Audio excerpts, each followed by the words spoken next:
Okay, so in a moment, we're going to start session 3 of this three-part series, the Mute series, where week 1, men spoke and women were on mute, and week 2, women spoke and men were on mute, and now we're going to unpack what some of the what we talked about, and um, and what I'm really excited about is that in our personal and professional lives, we don't just, I think, by virtue of where we are as in the gender divide, we don't often have the opportunity to be in a safe space where we can speak, unless it's with our loved ones, where we can actually speak our truth and in an uninterrupted place way. So I'm really excited that we've been able to create that space here amongst us.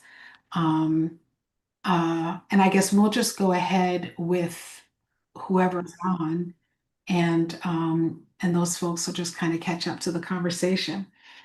So tonight's the forum, and this is where we're going to come together. I'll kind of let you all know what I heard out of the conversation that we had, and then we'll talk a bit and reflect on the things that we shared and what was spoken and what wasn't spoken. And my hope is that we all leave this session here um, with something new, having learned something new about each other, and with a new level of understanding for each other and for ourselves, most importantly, because it's when we understand ourselves that we're able to show up more fully and, I believe, provide a safer environment for other people. So before we go in, uh, I want to open up the floor to anyone who had something that they wanted to say over the last 2 weeks, maybe didn't say it right then and there, and who want to have the opportunity to put that on the table now. And I think for 10 minutes or so, if there is, we have time for maybe 3 or 4 people to share for no more than like 2 minutes. But if there's anything at all that you left the sessions saying, man, I wish I had shared that. Or if you immediately got into your text and started talking about what you were going to share and wish you had shared, um, let's share it now. So, is there anything left unsaid? I'd love to hear it.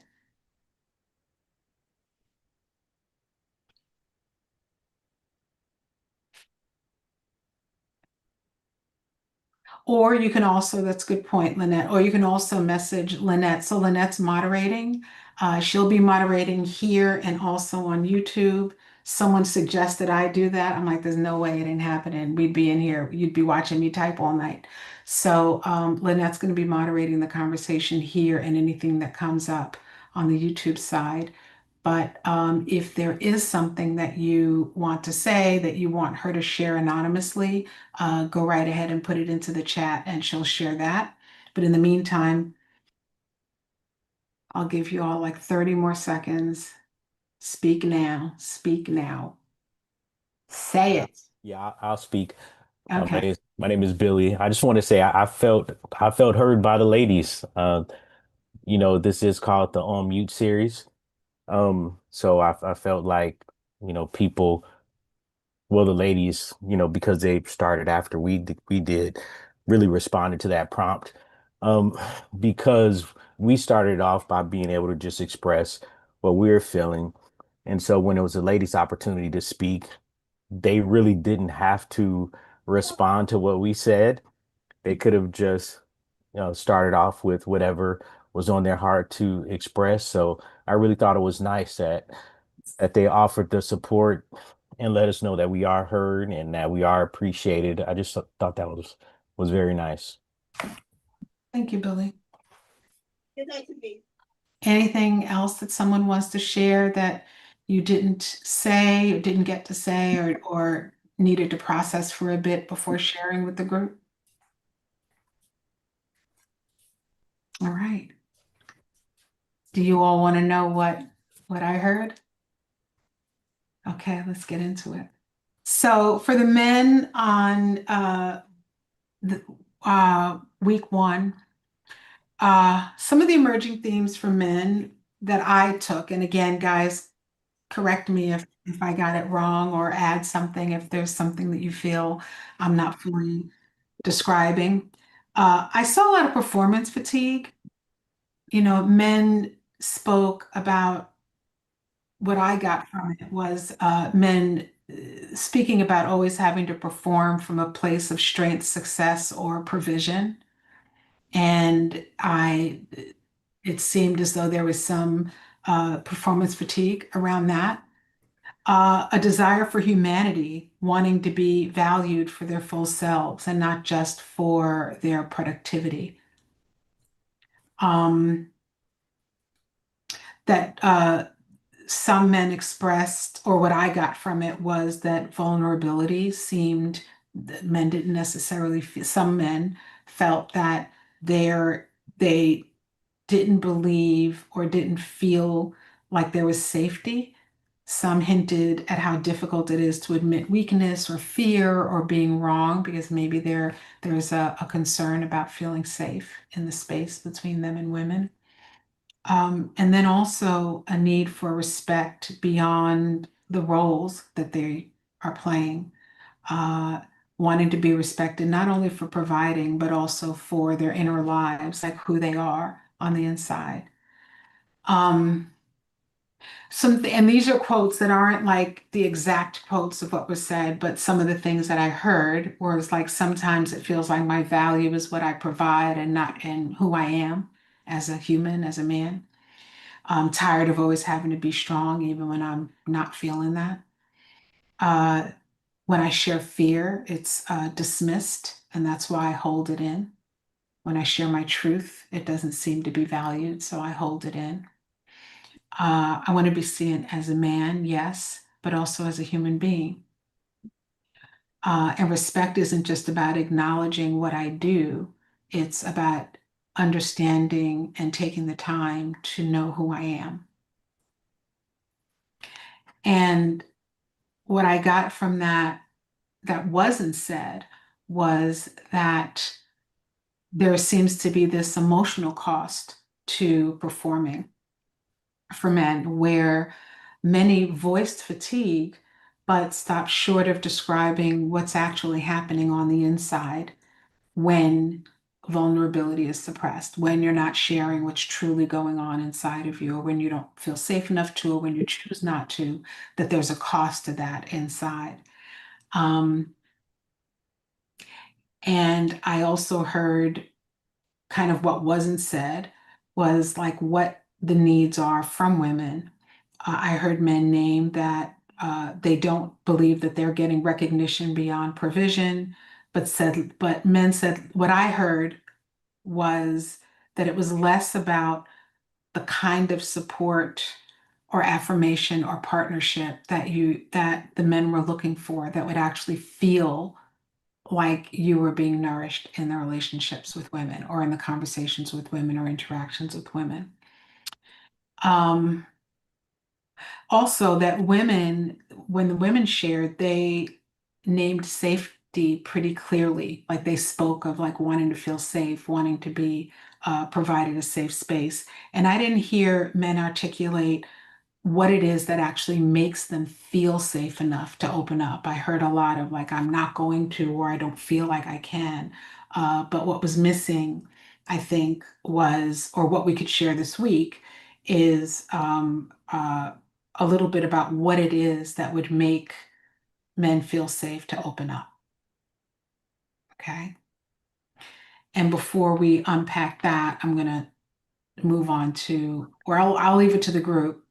Do you want to stop on that for a minute, or should I just unpack all of it and then we'll just talk about it as a group? Yeah, you have a note in the comment as well. Men would like to have more sex and also wishing that you didn't have to always initiate sex. Okay, cool. Um, okay. Um, let's go to the women on mute and then let's unpack all of this. During the week of women on mute, I'm sorry, I'm looking at my notes. The themes that I saw for women were a lot of the directives were toward men.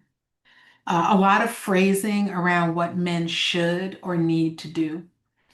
Uh, I also sensed a desire for safety, that underneath all of those directives or what they felt, what they were instructing men to do, that they were that you were expressing a need to feel safe and supported and to get some relief from feeling like you have to be in constant vigilance, that you have to always be on, always bright, always feeling great. Some of the themes were also around the frustration with roles and women voicing how tired it is to always be the emotional anchor or the caretaker and feeling some kind of caretaker fatigue. And a longing for partnership, wanting men to meet them halfway and to help and to shoulder some of the responsibility that some of the women were feeling. Some of the quotes were, I want to feel safe. Um, like I can exhale and like I don't have to carry it all. Sometimes it feels like we're telling you what to do, but really what we're saying is we need you to show up differently. I want to feel safe enough to be soft and not have to feel like I have to be strong all the time. Uh, it's not about nagging, it's about wanting to be seen and heard. And support doesn't always mean fixing it for me. Sometimes I just want you to be present. And what I heard from that, that wasn't actually said by the women, was that there wasn't really a direct articulation and communication of what your needs actually were. Much of the sharing came through instruction, like men should do this or men should do that. I want you to do this or that. But it was really less about your own truth, your own vulnerability, what you're really feeling. Um, like it wasn't, what we didn't hear was a lot of like, I want to feel cherished or I want to trust that I can fall apart and that I'm still going to be cared for. Um, what wasn't said also for women was speaking about your own fatigue. A lot of it was about vigilance and how much work you're doing, but really didn't dive into, unless I missed it, like the real personal toll of that, what that means, what burnout, resentment, um, mean for you and how it impacts and shapes your intimacy, your identity, and the ways that you're showing up in intimate spaces, sexual and otherwise.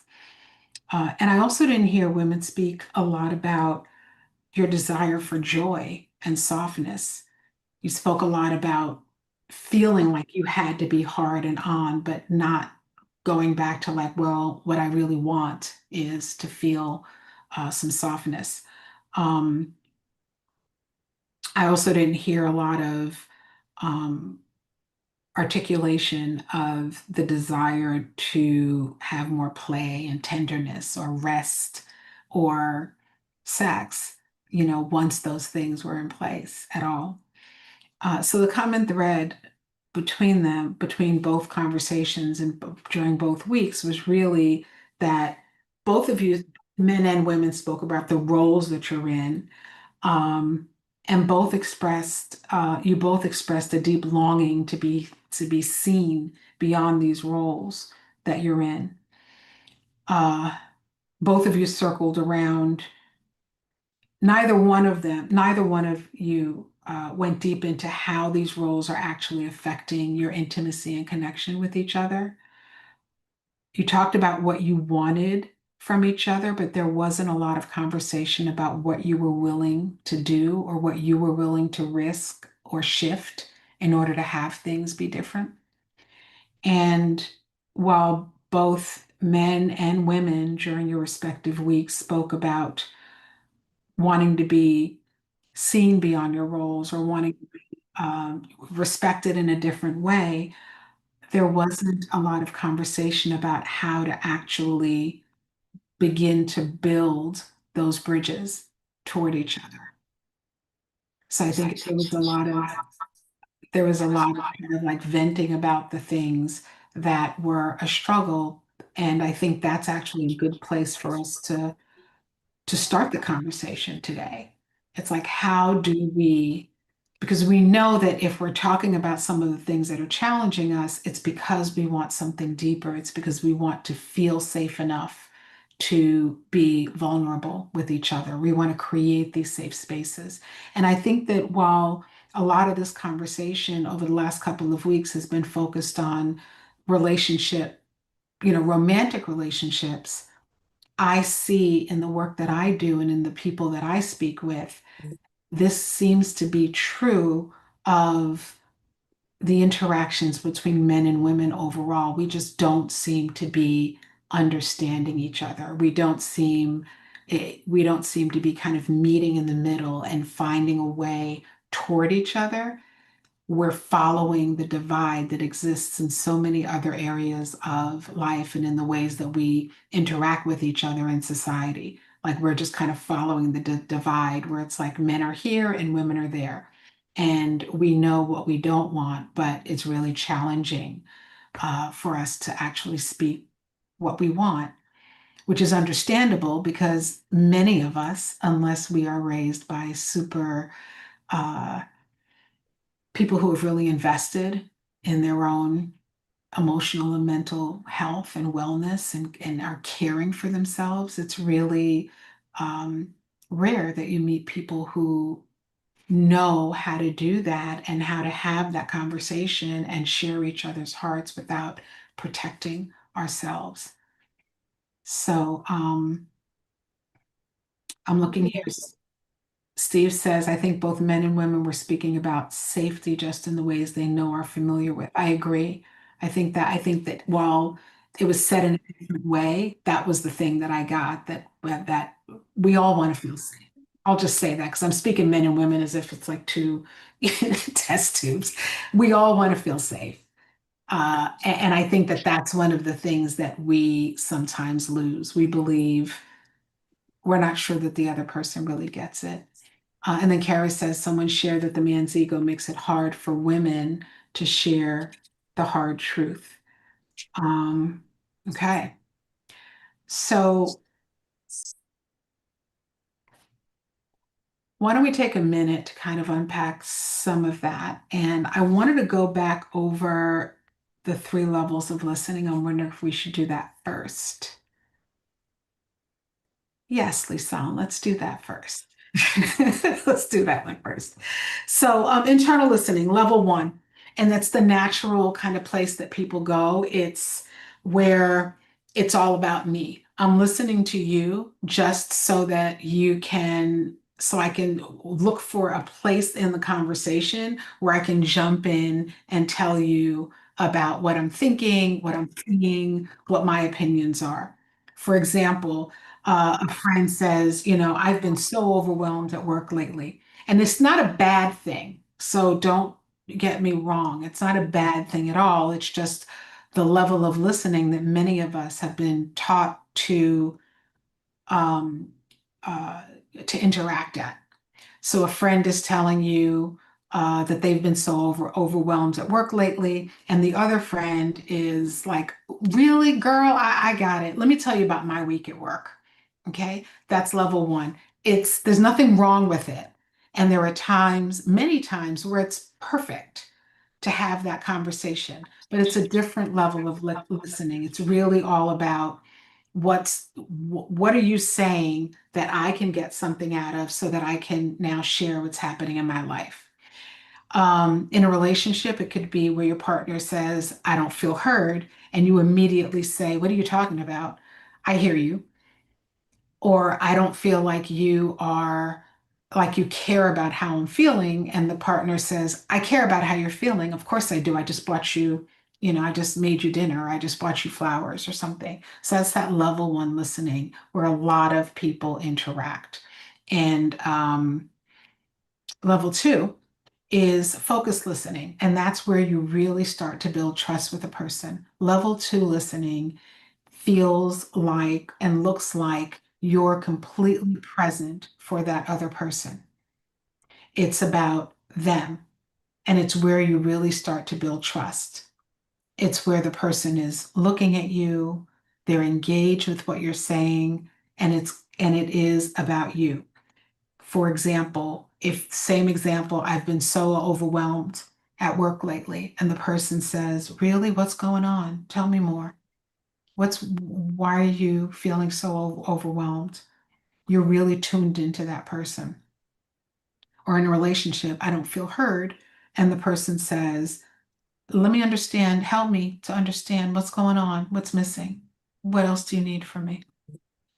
Level three listening is a listening that's less about the words and more about what's not being said, and more about the energy of the conversation. It's where the relationship or the conversation really has the opportunity to be transformed because it's really where you are hearing the words, but you're also seeing, you're reading the room, you're seeing how the person is feeling, you're seeing how they're carrying their body, you're seeing the exhaustion on the person's face. You're understanding or sensing that they're not just overwhelmed, that they're burnt out, that they're feeling helpless, that they don't know which way to go. Um, and in that level of listening, the kind of response is, you know, tell me what's going on. I see that you seem to be really, really tired. This is something you've been talking about for a while. Let's talk about it. It's where it's not about one person or the other, it's about both of you creating a space where the conversation and the situation has the opportunity to be transformed into something new. It's the space where there's real understanding, and it's not about me or you, it's about us and what we can create together. So, does anyone have any questions about that in particular, about the different levels of listening?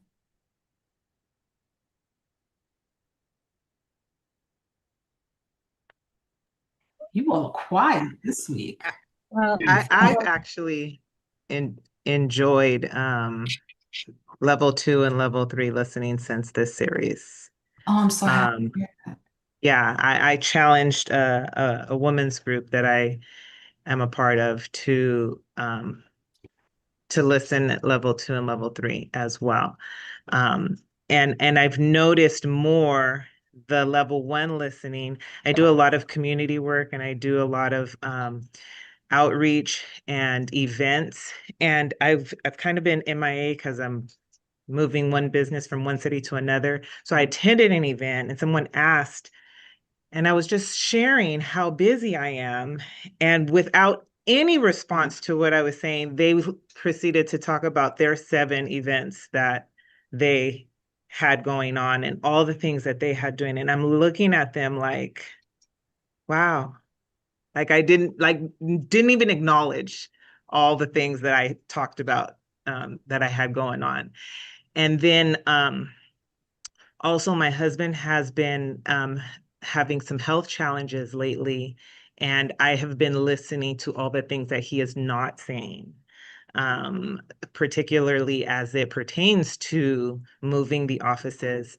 Um, he's really struggling, not being able to physically help me. And I can hear it in the things that he's not saying. And, I've encouraged him and I mounted a TV. I've been YouTubing things, I'm doing things. I pulled my people together, but I just, even when he's gotten angry and kind of short and his response did not match, like I didn't think that it matched my comment or question. I looked at him and I asked him if his foot was hurting him. Mm, And he caught himself and he said, yeah, he said, I'm just frustrated because he's not getting the answers that he really wants from doctors to know what's going on. So we've kind of been able to have better outcomes in our communication as I listen in these level two or level three levels. And so it's been really, really good. I'm really happy to hear that. Thank you for sharing that. I think that um, so often that is the thing that has us feeling unheard and unseen, where things are happening and it seems like the person isn't paying attention to all the things. They're just paying attention to the word. And I think that the what's so beautiful about choosing to listen um, at a level 3 level is that the words don't matter as much. So often we fight about a word. And very often when we're in these cycles of conflict, the person hasn't even shared a quarter of what they really have to share because the dynamic is you say a little bit of something until there's a hook of a word that I don't like, and then I jump in and talk about that word, and then you go back and forth, and you don't ever get to the real heart of the matter. And you know that that's happening when you're walking away from conversations feeling completely frustrated, unheard, and exhausted. Even a conversation about a topic that may be heavy or unpleasant doesn't have to be exhausting. The exhaustion comes from not feeling heard, not from the content of the thing that we're talking about. So thanks. I'm glad you're using it. And I'm going to ask us all and invite everyone as we continue on to listen at least at level 2 and try to get to 3. Because I think if we can do that, we will have the opportunity to hear more. And the goal, my intention is for us to walk away with some new insights, with a better understanding, with a hearing at a level that's deeper and more helpful and productive than the level that we're usually able to interact at. And so this isn't going to be about debating or fixing, or I see your hand raised, or defending anything. I want us to stay in at least 2, and it'd be great if we can be at 3 for most of the rest of this conversation, because it really is about carrying these insights forward, finding ways to build bridges, finding ways to understand, um, and also to not get so caught up in the words.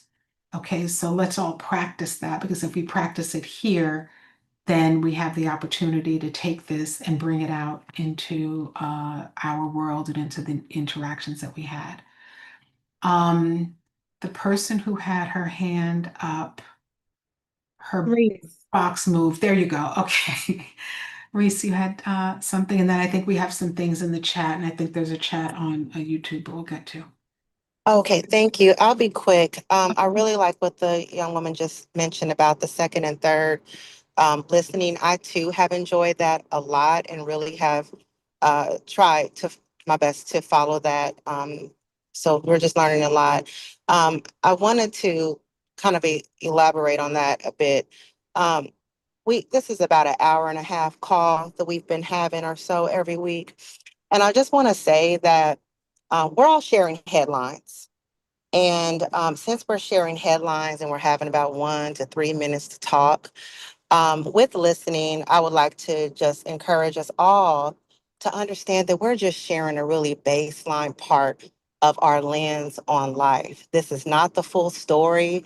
This is not to be diagnosed. This is not to be looked at in any other way besides someone's partial truth and getting to know them for about 15 minutes. Um, and I think that's important when listening, because sometimes we listen to observe and sometimes we're listening to judge. And we're human beings, so we all do it. But in order for this to truly be safety and it be like a place where there's a container of safety, I think that's the term that we use for that. Um, Really being able to listen on that second level or third level listening is really important to, I think, the study that you're doing, which is wonderful, so that we can get to, experience each other and hear each other in ways. And I'm certainly been applying it to my life. I appreciate you sharing that, Reese. And I think that really is, and I'm glad that you added that word because it's important. And that word is judgment. I think that from my lens, I get the impression that we're here understanding that whatever we're saying, we're sharing general thoughts about the experiences that we're having and what we want and need as we're interacting with people of the opposite gender. And so it's less about the story and more about what it is that we're really wanting to convey.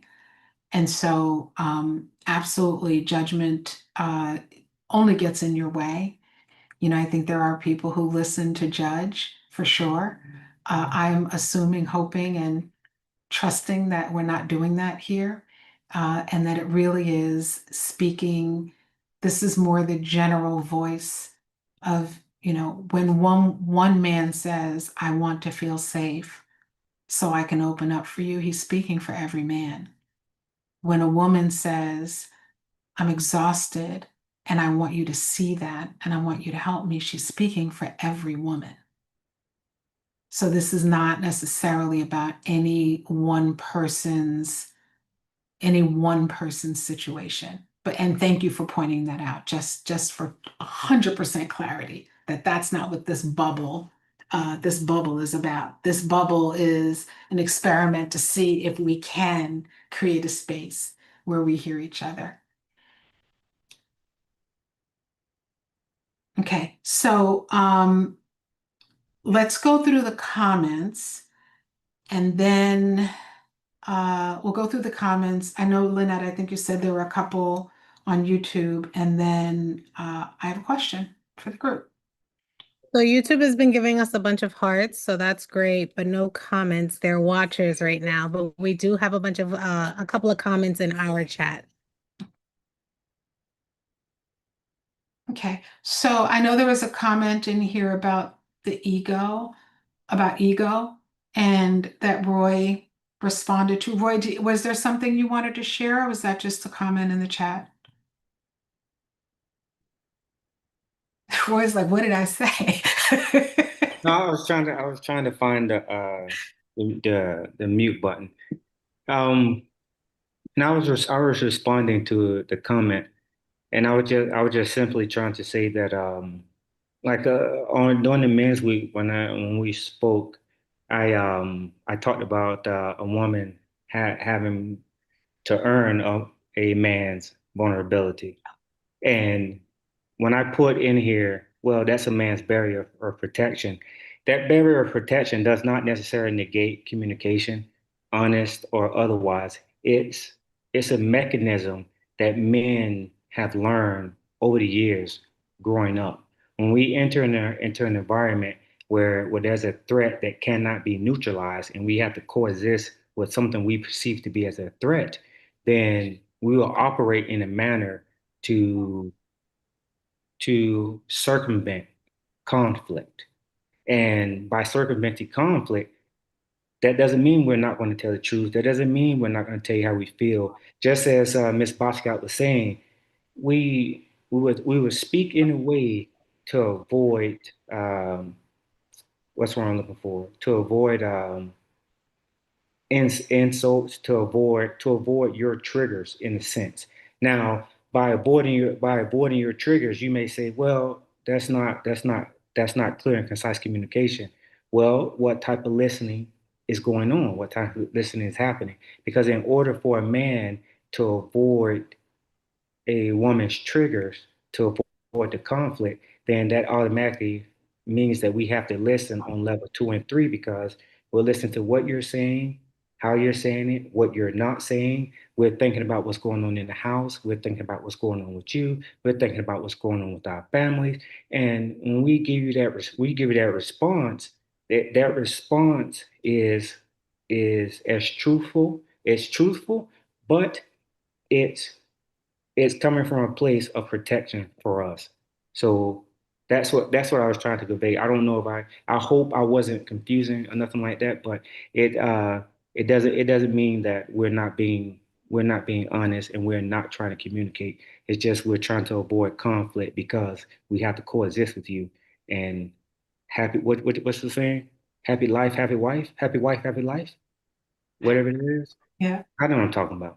It's a saying. That We saying, hear you. that's a trigger for me. I think that saying is such a cop out personally because I think it's somewhat performative, in my opinion, just from where I'm speaking from. That saying comes from, well, yeah, I just let her do it. But in the reality, when it's stuff that matters, no, it doesn't matter if she's happy. She's going to do what I say.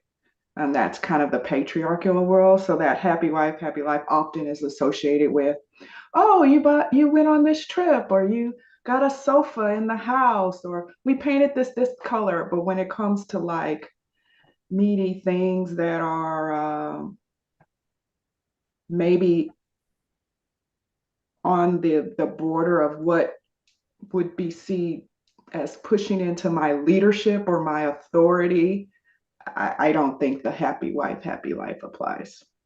So Okay.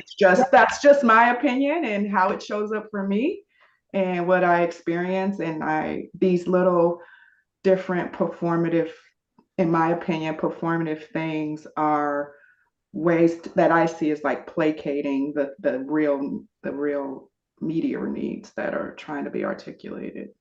Okay. Hey, Christina, if you don't mind, Miss Basquiat, Christina, you are absolutely right. When I said that, I apologize. I didn't mean to hit a trigger. Just Oh, like, I mean, I'm just sharing. no, no, I get it. But what I agree with you holistically, and it's not to, because that saying is performative, and it can, like you said, placate what the real issue is going on. And when it comes to pushing, if a man feels like a woman is pushing into his realm to back down, to sit down and not speak his truth, then that right there it adds fuel to the flame. It adds to the problem because now when that man doesn't speak his truth, when that man doesn't stand up and be a man for that woman, it creates two problems. Now you aren't feeling safe. You feel like you got to be masculine. You feel like you got to take charge. And then the man is over here in his feelings, creating thoughts in his mind and saying all these different things. When if he just would have said, "Hey, listen, babe, will you please stop doing that? Because I feel this type of way, et cetera, et cetera, et cetera." And now we're listening, now we're talking, now we're communicating, and we're gonna end up making love. You know what I'm saying? So I understand, Christina, and I get you. I appreciate it. Um, okay, thank you for that. So I'd like to make a suggestion. Kara, I did see your hand. I'd love to make a suggestion for just to try something out because this is a lab, right? It is so easy. I know if I were to ask everyone on this call to give me something to say something that they don't like or that they don't want, I'm sure that we could fly through here in about 2 minutes and I'd get something from every single person. What I'm going to challenge us to do during this conversation is to move into what you want. Let's talk about what you actually do want. So the difference is I don't like that you do this. I don't like that you say this. I don't want you to ask me for this, which puts the other person in the defense because now they have to defend themselves. They have to defend what they said. They have to defend and make sure you understand them clearly, which is very different from a request where we say, I want you to, this is what it takes to make me happy. This is what I want from you.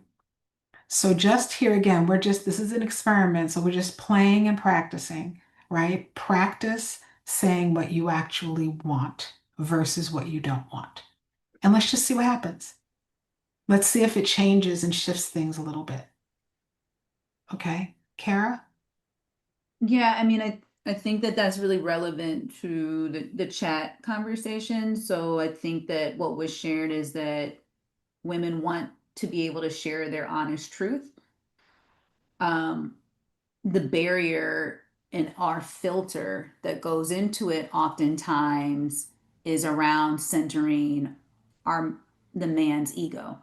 And I think that what came about in the chat was Brother Roy's comment to that. And I think that that kind of validates my point, which is whatever the person who said it last week, whoever, whatever the reason is, call it ego, call it whatever has happened to get to this point. I want to be able to share how I feel about a situation. And I don't always want to have to center your ego, your barriers, all of the things. I just want to be able to share. And there's a famous phrase in a movie, you can't handle the truth. Damn it. That's how I feel. And I want you all to be able to handle the truth without that turning into a weapon later that's going to cause us to be able. So I think that a lot of women, and let me speak from this. I luckily have a husband who I feel generally I can share my truth. I still need to make sure I rehearse in the mirror a little bit. Sometimes I just don't feel like doing all that. I just want to say what it is. Okay. You can do that to me. I've proven that, I feel. Tell me your breath stinks. Tell me I want you, like give it to me raw. Thank you. Thank you. I know you're speaking for a lot of women. I appreciate that. Okay. Uh, Mr. King, where are you? These squares bounce all over the place. There you go. Got you. How's everybody doing? Good. Okay. What are you doing? I'm, same Dickie's new crease. Saying So what? Hey, what? I Say said same. I Dickies? said same Dickie's new crease. Dickies the brand? Uh, Okay, I'm gonna write that down. I'm gonna use it. yeah, run with it. Saying your age, we're saying our age on that one. Yeah, for sure. Okay, so um, I'm gonna try to be as politically correct as I can, which is not something I normally do. I'm just trying to respect everybody here. So I'm listening to everybody. I listen to all the gentlemen on the first call, right? And I listened to all the ladies on the second call, and I'm even listening now. And even in each individual relationship, when men and women deal with each other, your compatibility is one thing. But every time I hear people speak about what men want, what women want, right? It's like men want to feel seen, men want to feel supported, women want to be protected. And at some point, we all keep hitting this wall. Everybody's hitting the wall for some reason. And I feel like maybe our culture is not compatible with our humanity. Mm. Who we naturally are is not compatible with, and I'm gonna go here, and this might be left field, but it's not compatible with capitalism. I'll guarantee you, in 80 to 90% of everybody's relationships, 97% of your arguments is about money. And with that, it's how you view money, right? And everybody has their own relationship with money. Some people came from money, some people didn't. So you bring that with you in a relationship, right? And then with money comes these gender roles. I believe that gender roles are really assigned through capitalism, through a capitalist society. Now, a man measures his manhood through his finances, and a woman measures her man's manhood through his finances. And now we got this, and money ain't even real, right? Your woman is real, your man is real. Money is just a concept.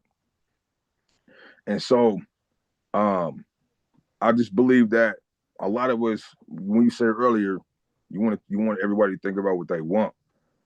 And I don't think that anybody knows what they want because I don't think anyone knows. I think we stray so far away from our purpose as human beings, right?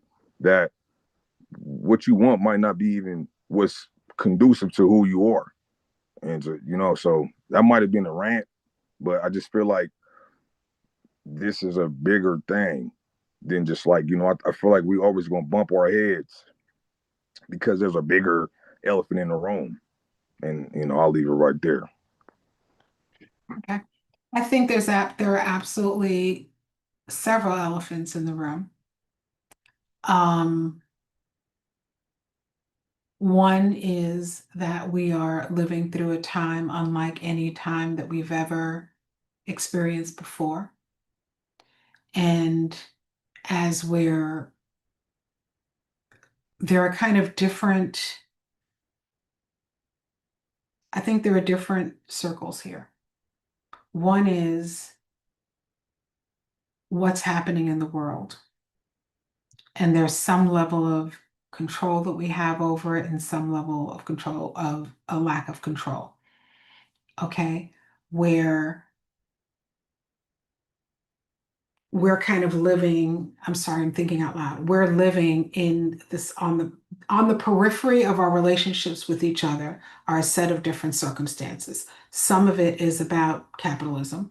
Some of it is about politics, what's happening socioeconomically, what's happening from a social justice perspective, what's happening around the world, right? All these different things that are going on, all these stressors that so many of us, all of us, are living within. And at the heart of it, at the heart of it, it really, really does come down to the way that we communicate with each other. It comes down to how do I share those feelings that you just expressed, David, where we have the ability to create a space that's so safe where we can say that without taking it personally, without giving it personally, without defending ourselves, but just hearing a truth that may not be easy to hear, right? So there's those things that are happening, and we're not going to leave this space having handled that.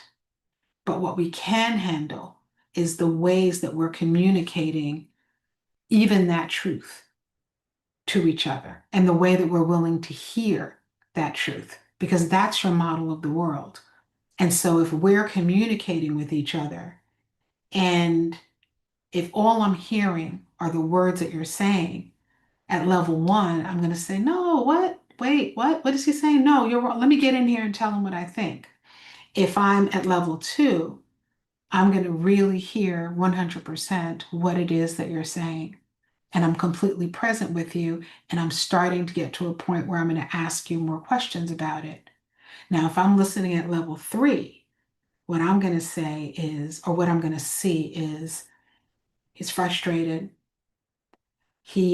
What's happening in the world is really hard for human beings to work through because we're not meant to operate in the way that we're currently operating. We're not meant to process the barrage of information that's hitting us every day. We're not meant to see um, people being hung and killed and murdered and all these things that are happening in the world. And I would have the ability to see to your heart to see what it is that you actually want. And I think that's the piece that we can do is there's a lot going on, but what do you want? What do you want in the conversations, in the relationships that you're having? Because sometimes if we're not able to bring it down into the the ability to actually do something about the way that we're communicating as two human beings, we're just kind of left um, in the wind with everything else that's going on, and it's really challenging for us to get to a place where things can actually be different. There's some resignation in that I heard. And so I'm challenging us to really think, one, to really hear each other. And it doesn't mean I'm right. That's just what I see and that's what I hear. And maybe if we were to continue the conversation, or if we were having a one-on-one conversation, then we can get down to, wow, where it seems like this. How can I help you? How can I make this easier for you? Because if you're in this place of seeing, uh, um, feeling like you're having to operate in a way that's outside of your humanity and who you were made to be, then what can we do to make that easier so that you can show up in the world fully?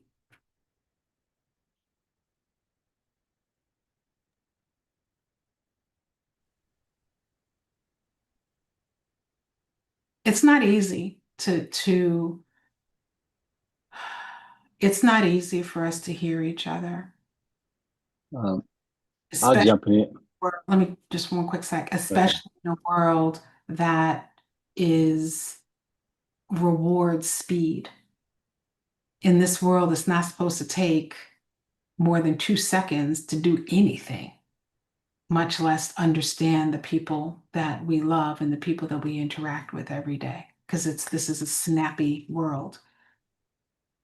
And what this work is about, kind of hitting the pause button on that. I'm like, no, wait a minute.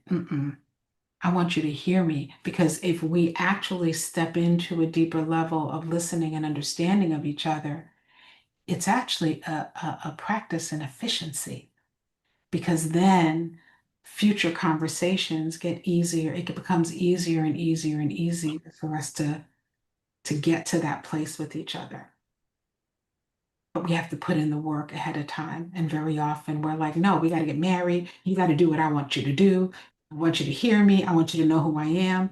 I'm coming to the table. I know we've dated for 6 months, but that's 6 whole months. I want you to understand every single thing about me and my whole life and what I need. And you know what? You better know what I'm thinking that I want. And if you don't, you're going to be in trouble. That's how we interact with each other. I mean, it's crazy. It's crazy and it's crazy making. Mr. Nixon? No, I'm just going to say a couple of things. I was listening to David and to Roy, and some of my most miserable friends are some of my most wealthiest friends. So money eliminates a money problem. It doesn't necessarily mean you're going to have a successful relationship. With Roy, I think you have to pick and choose the balance. You do tip around things sometimes without telling the truth because sometimes it's not worth that. Some things are better left unsaid. Um, as far as relationships, I think all of us have to hear our partners. My wife being a dancer in ballet and opera and all those things. Sometimes I went to the opera even though I didn't want to because I know that's what she likes to do. And I think women on the other side, sometimes you have to do the things that your man like to do, even if it's something that you don't like to do. So there are only a few universal truths, I think. I think everybody's situation is different. We're all products of our environment. Whatever happened in you with your mother, your father is going to have a direct effect on your relationship and vice versa with men.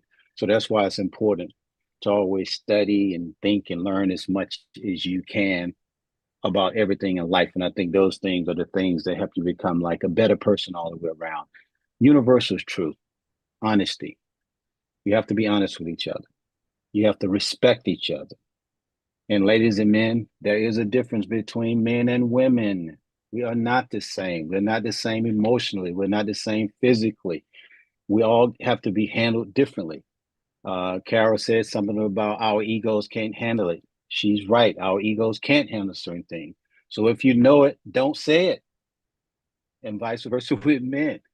Sometimes you can say something to trigger your woman. You don't say it if you don't want to deal with that. I heard a lady saying we have hormones, and sometimes our reactions are not what our natural reactions would be. So we have to understand that too. And so, she's having that day. Okay, let's not deal with this today. Let's wait till the hormones calm down and then we can deal with it. So I think there's just universal truth in relationships. I think the conversation the lady said it best. These are headlines. You're not getting into people's heads and how they really feel about different things. Um, when you guys first started this, we talked about the barbershop. That was a place we got dropped off when we were young boys and went to the barbershop. That's where the conversation with men happen. Men have to have conversations with men like women have to have conversations with women.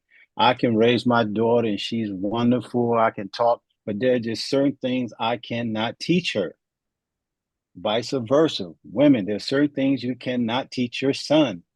They need the man in their lives. So there is a such thing, man, woman. Let's not get confused about that. You know, we all need a safe space. I think I explained this at Carol. The one thing I figured out about my mother was the toughest lady in the world. And I saw her crying about something that very simple that broke her down. I went, oh, she's a woman. I said, oh, how can that hurt her? So this woman ran down the alley with a pistol. My brother said something to make her cry. So it made, I had an epiphany. So as you say, women like a safe space. They want a space where they can come, cry, be vulnerable, and not wake up the next morning and have the guy throwing it in their face. Vice versa, women. Men need a space sometimes where they can just come and vent and like show those emotions you talk about and not wake up the next day and have to hear, well, last night you were about to cry about something. You know, so we all need safe spaces. That's universal. That's a truism. So there's certain truisms in life and in relationships that I think you won't get into in this kind of forum. You know, men sometimes need to sit around and talk to men. And I think again, we're products of our environment and we're like who we are because of our experiences.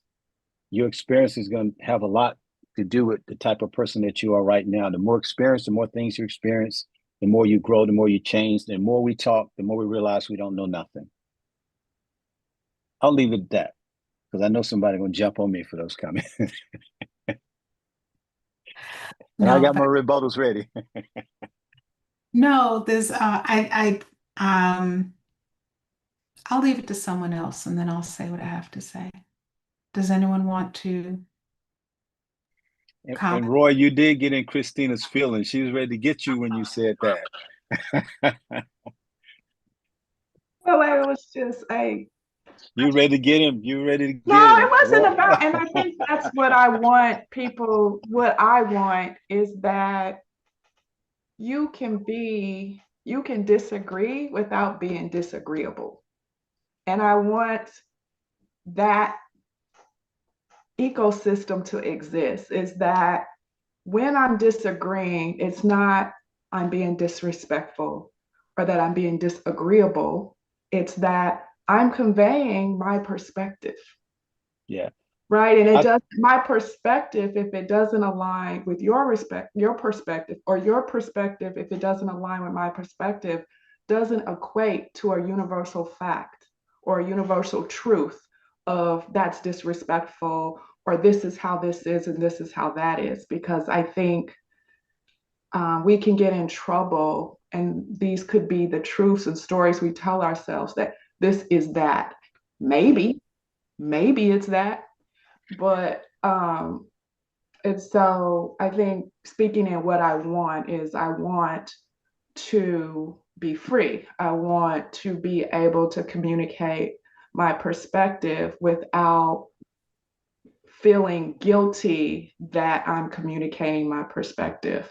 I want to know or have some assurance that when you communicate your perspective, you're saying what you actually mean, not what you're trying to think I want to hear or be, right? Want you to be. And so I think that's, and that I'm not in, as a woman, as a person, I'm not in competition with you. I'm not trying to be in, I find myself sometimes like, oh, okay, when I listen to the rest feel with the level 3, I think I'm in a competition that I never signed up for. I thought we were just like having a conversation. I wasn't trying to win it. I thought we were just sharing. And then I walk away like, oh, I think I just left a competition. Now can be a competitive person, but not when I'm just here shooting the breeze. I very much am just in communion. Yeah. And I find myself in like walking away like, wait, was that a comment or reaction that suggests somehow this communion that I thought I was in was actually felt as a competition? So again, I could go on and on, but I don't Yeah. want to I monopolize think the space. I'll Sorry. I'll just say this and I'll get off. I think Roy was talking about a lot of times he doesn't say the truth because he doesn't want to trigger. Sometimes he dance around it because he doesn't want to get into a confrontation. And I thought that's what you was reacting to, and I thought that's what he said. I could be wrong, but I thought that's what I heard. Anyway, I want to speak for this space here. I think it is, and I 100% agree with you, Norman. I think that it is so important for men to be around men, to have the opportunity to learn from men all up and down the generations. I think it's so important. It's also very important for women to do the same, to have spaces where we can speak to those who understand the experience of a woman. Where we are struggling today in 2025 is that men and women are bringing into the interactions patterns, familial behaviors that are on autopilot. Well, my mom had this conversation. My parents were like this. This is how things were. So I'm going to do the same thing. I'm going to step into a relationship because I've seen the patterns of experiences that happened in my familial line and those behaviors. And so I'm going to come into this new relationship protecting myself from that. There's nothing wrong with that. It just is ineffective. Men step into relationships, not about the relationships that we're both in with each other. It's what happens when we come together, because it's when we come together or when we face each other and stand with each other that all heck breaks loose. And all your junk from, from your, generation after generation after generation comes and encounters my junk from the different generations in my life. And then we're in a situation where we're having a hard time getting to each other. And so there are spaces for both, for each, and there's space, I think, for both. And that's the purpose of this experiment. It's not at all to say, hey, men, and it's just because maybe it's because I'm a woman. It's not to say, hey, men, let me teach you how to be a man. I cannot do that. I can't do that. Nor can a man teach a woman how to be a woman. But what I can do is give you some tips and some tools that have worked to eradicate some dysfunctional, toxic behaviors that were happening in my family and within myself because of it. I can share what I've learned about what works and what doesn't work in the ways that we interact with each other. I can share what I've observed, which is that men don't feel safe, but women don't feel safe either. And that's the problem part. But what can we do to kind of build a bridge to get toward each other so that as we are bringing children into this world and raising them, that some of the things, and I think most of us have come from beautiful backgrounds and beautiful experiences from people who are doing the best they could and are amazing human beings. And some of it can be left alone. But if we don't take a moment to actually sit and say, what's really working and what do I need to get rid of, we literally just perpetuate the same cycles over and over and over again. And that's the bottom line to this experiment. That's what this conversation is really, really about. That's where I'm coming from with this with the desire for us to have this conversation. Because I don't know what you guys are saying in the barbershop, and y'all don't know what we're saying at the, you know, wherever we are and doing what we're doing. And most of the conversations between men and women are about within the confines of your home and within your relationship. And so when we are having those conversations, sometimes we believe that it's just us. This is a space where we get to say, well, wow, it's not just, this is kind of a universal thing. This is bigger than just us, you know.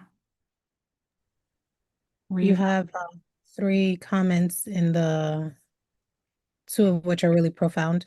I think my trauma is responding to your trauma. We don't even hear each other or see each other. It's from Monica. And Steve Sims said, sometimes what is safe can be unfamiliar. Mm, So mm. Thank you. Steve, do you want to say more about that? And Riva, I know you have a comment, and Reese, I think you have one too.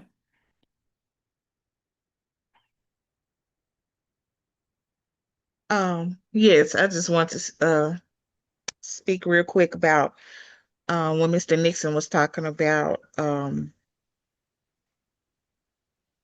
he spoke about, we just coming from what we some to the fact where we coming in from where how we were raised and what we know. And I realized, and I didn't realize until later in life, until I was like 40, that really I've never been able to effectively communicate with a man. Mm, And that is because, and I figured it out. That's because of me growing up in around women in a house full of women. And and my mom was a single mom. She had 3 girls, and I grew up with my aunts and my grandmother was nothing but women. And I never got to see a healthy relationship between my mom and a man, or most of the women in my family. Either they didn't have a healthy one, most of the time they didn't have a healthy one. Either they didn't have one, or the ones they were in, the women, I feel like the women didn't have a voice. Like they were, you know, didn't really say what they need and what they wanted. They just kind of followed. And so when I came 40, I had to make sure that I broke that thing with me, because I wanted to have a healthy relationship one day. And I knew that I needed to know how to communicate, because it used to be, I'd be awkward around men. It would be very awkward for me to talk to them. And so I had to intentionally place myself in arenas with men that I could effectively feel safe with, and establish friendships, genuine friendships with men, and learn how to communicate and talk, and learn, just listen to them talk, which was good because then I have a son. you know, I have a son, and when found out I was having a son, I was a little afraid, because I was like, oh, okay, well, I don't know, what am I gonna do? Because all I know is women. But I had to put myself in those forums, and where I got genuine friendships with men, that I could talk to. And so now, even with this forum, just listening to the men in this forum, it will help me in my relationship with my son. mm, And just his little, his things about how, he has to, he does, if I ask him what's wrong, oh, I can't talk about it right now. He has to go process for a few minutes. And so I don't badger him. I don't, we would tell me what, okay, son, when you feel like talking, I'm here.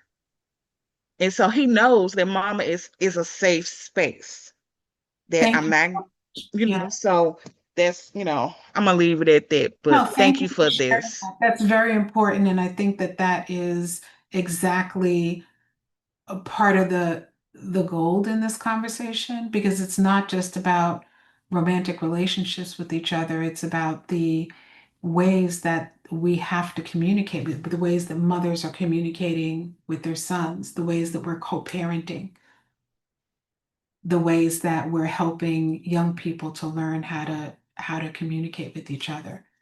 And it's not just about, what's happening as people are habitating in a romantic way. So thank you so much for sharing that and for being vulnerable enough to put that out. Reese, I think you had a comment, and then we are coming short on time. Yes, to comment on what Norman stated about universal truths, I like that. I semi agree with it, except universal truths have to do with in a different way. What I believe we're talking about are subcultural truths. And because they're subcultural truths, we all coming from different places, like I think the young lady just said, and what Norman said, and kind of has been kind of carrying through. Um, when I think of this forum, which I have truly enjoyed, hope you have more. When I think of a universal truth, though, I think about joy and pain. I think Mm. about change being inevitable. I think about that goes across nations. And so there are some universal truths and things. And to Norm's point, some of these conversations that we're having are shared, and you're teaching us how to go about communicating and listening so that we can hear each other better. And I think you've done a magnificent job with all of us with that. And then some of these conversations are to be had at the nail shop and in the bed with our mamas and stuff like that. And to be able to hear the lens of everyone on this phone, the people that have spoke, has expanded me. Because it helps me get outside of my own thoughts and outside of my own lens. And I believe everyone's truth on this phone and on this Zoom call. And so I just greatly appreciate the expansion and evolution in hearing it Thank, all. thank you, Reese. Thank you so much for that.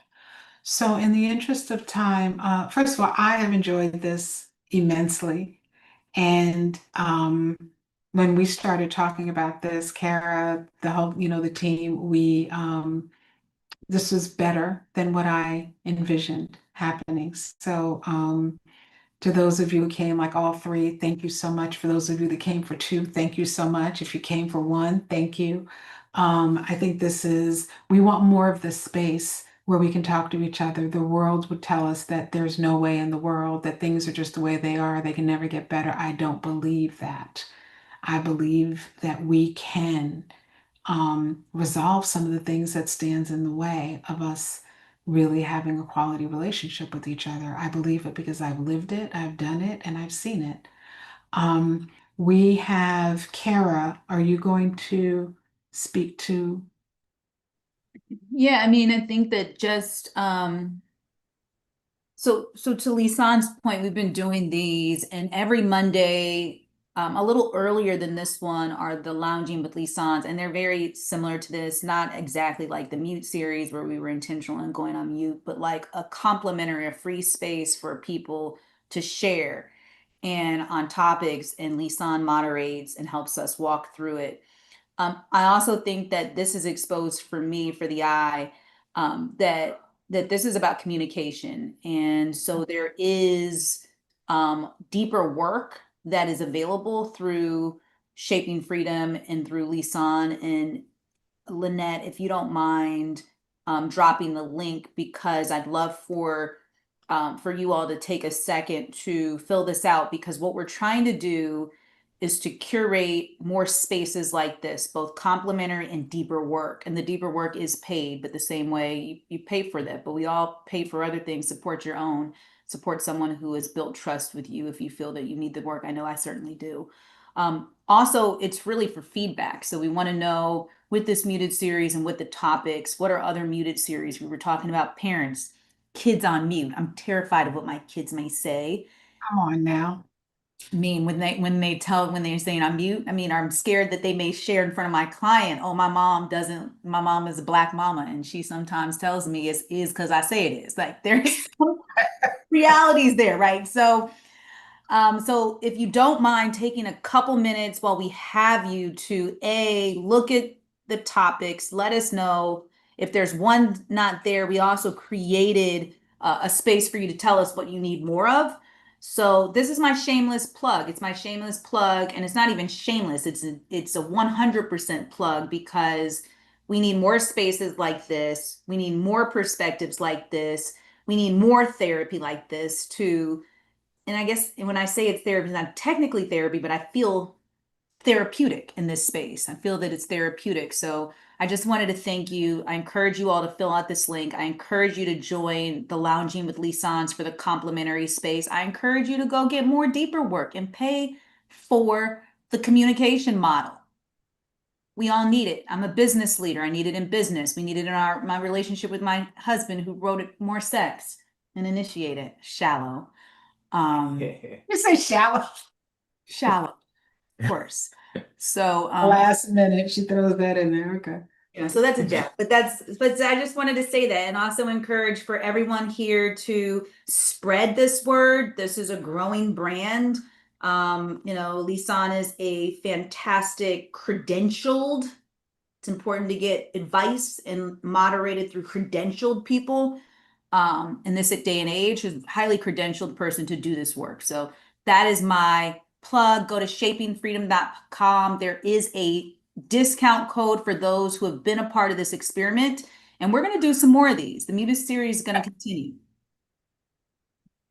Thank you all so much. I really appreciate it. Come to the loungings. There's a meditation there. It's a really great space, and we're building really good community there. Kara, thank you so very much for inviting the folks that you have. Thank you all for taking her up on that invitation and for showing up. I know you're all super busy, and this has been uh, almost, what is it, 3, 4 hours of your time on a Monday. And so I don't take that lightly at all. And I really appreciate your willingness to contribute to this, because the more we share, the more other people get to hear themselves and their own truth in the conversation. And the more it opens up the door for people to feel safer to speak their whatever's happening in their lives, because they see us in themselves. So we'll probably release some content on this. It will not be any of your faces or any of that, but I absolutely do want to kind of process it